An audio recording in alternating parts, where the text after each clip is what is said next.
आप सभी विद्वान साथियों, मतदान अधिकारियों का आज के इस वीडियो में मैं सुनील जैन, मास्टर ट्रेनर, स्वागत करता हूं, हार्दिक अभिनंदन करता हूं। साथियों, जिला परिषद और पंचायत समिति चुनाव की इस वीडियो श्रृंखला में आज का टॉपिक है प्रथम मतदान अधिकारी के क्या क्या कर्तव्य हैं और क्या दायित्व है, उसे कैसे काम करना है। तो लीजिए शुरू करते हैं आज का ये टॉपिक, प्रथम मतदान अधिकारी के कर्तव्य एवं दायित्व। तो साथियों, यदि आपने किसी भी कारणवश प्रशिक्षण में भाग नहीं लिया है या वहां आपके कोई चीज़ समझ में नहीं आई है तो ये वीडियो आपके लिए बहुत ही उपयोगी होने वाला है। यहाँ मैं आपको एक एक चीज़ को क्लियर करूँगा। मैं मास्टर ट्रेनर सुनील जैन आपकी पूरी हेल्प के लिए तैयार हूँ और इस वीडियो श्रृंखला में आपको और भी वीडियोस पूरे इलेक्शन से रिलेटेड आपको हर चैप्टर पे आपको वीडियो मिलेंगे।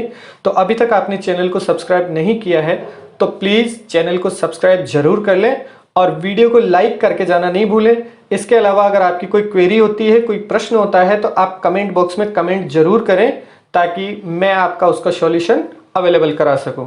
तो लीजिए शुरू करते हैं प्रथम मतदान अधिकारी के कार्य एवं दायित्व।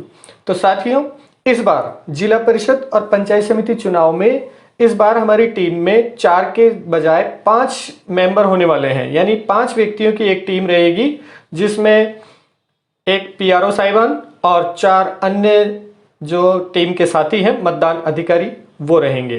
तो प्रथम मतदान अधिकारी के क्या कार्य एवं दायित्व हैं। प्रथम मतदान अधिकारी को सबसे पहले एंट्री गेट के समीप बैठना होता है जहां से वो आने वाले मतदाता की पहचान कर सके। तो वो चिन्हित मतदाता सूचियों का प्रभारी होता है, जो कि वार्डवार मतदाता सूचियां होती हैं उसका वो प्रभारी होता है। और साथ ही साथ उसके पास एक फॉर्मेट होता है, सांख्यिकी सूचनाओं का एक प्रपत्र होता है जो आयु और वर्गवार, जिसमें हमारे को टिक करना होता है, उनको नंबर काटने होते हैं ताकि शाम के समय हम वो स्टैटिक्स मिला सकें। तो साथियों, प्रथम मतदान अधिकारी का दायित्व है चिन्हित मतदाता सूचियां उसके पास रहेगी, सांख्यिकी सूचना का प्रपत्र उसके पास रहेगा और उसका काम है मतदाताओं की पहचान को सुनिश्चित करना। जैसे ही मतदाता प्रथम मतदान अधिकारी के पास आता है वो अपना क्रमांक या बाहर से जो अशासकीय पर्ची लेकर आता है वो उसको प्रथम मतदान अधिकारी को देता है।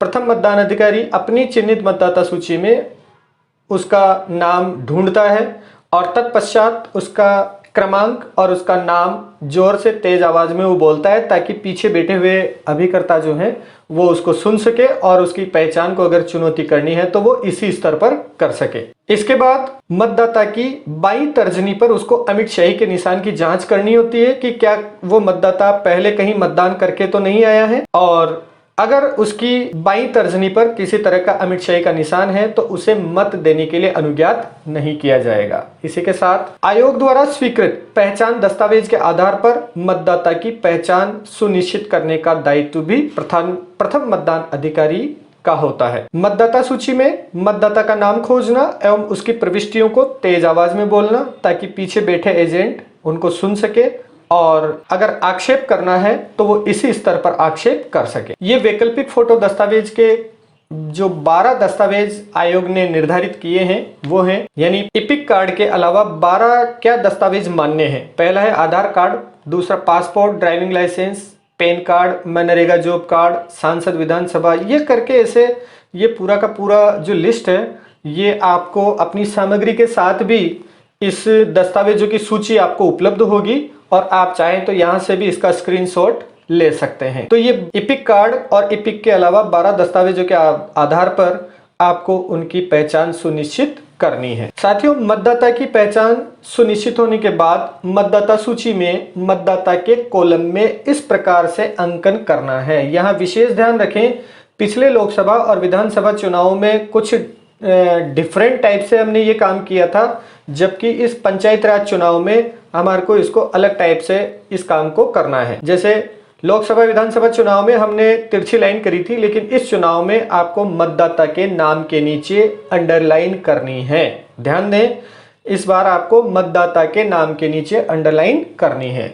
यदि महिला मतदाता है तो अंडरलाइन के साथ साथ अंडरलाइन तो प्रत्येक मतदाता की करनी है, चाहे वो पुरुष हो, महिला हो, थर्ड जेंडर हो, दिव्यांग हो, कुछ भी हो, सभी के नीचे अंडरलाइन करनी है। इसके बाद अगर वो महिला मतदाता है तो उसके बाईं तरफ राइट का निशान आपको लगाना है, नाम के बाईं तरफ। यदि वो थर्ड जेंडर है तो थर्ड जेंडर होने की स्थिति में बाईं तरफ आपको स्टार का निशान बनाना है। और यदि दिव्यांग होने पर, यदि वो दिव्यांग मतदाता है, चाहे वो महिला हो, थर्ड जेंडर हो, चाहे पुरुष हो, तो महिला और थर्ड जेंडर का स्टार और राइट तो लगाना ही है। यदि वो दिव्यांग भी है तो दिव्यांग होने पर उसकी क्रम संख्या पर डबल ए अंकित करना है।